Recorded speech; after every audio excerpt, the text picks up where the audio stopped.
Europe's gas prices have surged after Egypt warned that it may struggle to send supplies. Meanwhile, some energy companies are turning to Ukraine for help storing their gas. Well, let's talk to our correspondent, William Denselow in Brussels. So will this supply disruption in Egypt linked to the Israel-Hamas conflict, how are they connected?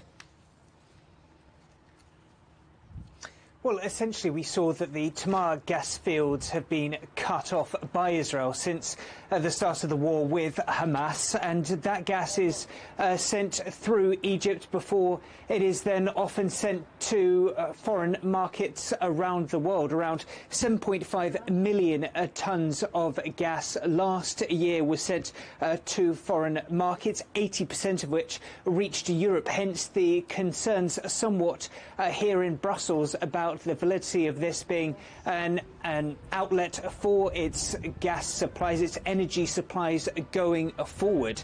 We have seen that very much reflected in the cost of gas. As you rightly mentioned, we've seen a 40% bump in these gas prices here in Europe since really mid-October. We've seen just a 7% bump this week, but it's also important to state that the impact, the lenience that Brussels relies on Egyptian gas is rather muted, especially compared to a player like Norway, where disruptions out of that huge export would have far bigger ramifications for Europe's energy needs.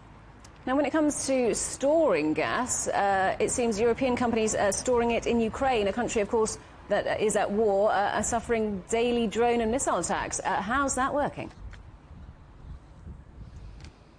Well, of course, for the past 18 months or so, Europe has been really seeing a huge crisis when it comes to where it's getting its energy from, considering it's pivoted away from its reliance on Moscow. It's tried to boost its capacity when it comes to gas storage. It set itself a target of seeing 90% capacity come this month. It has far exceeded that. It's now at around 99% capacity. That's roughly 100 billion cubic meters of gas stored in Europe itself, and it's really seeking to boost that capacity even further.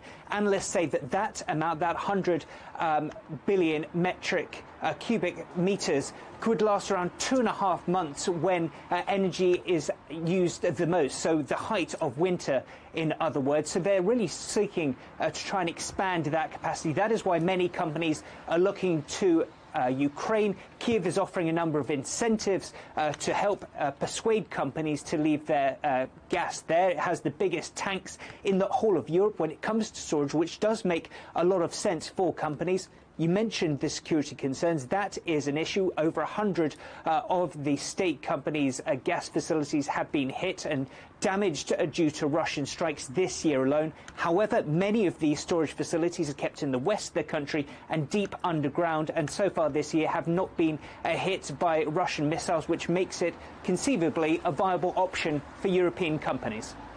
Well, thank you very much. Our correspondent William Denselow in Brussels.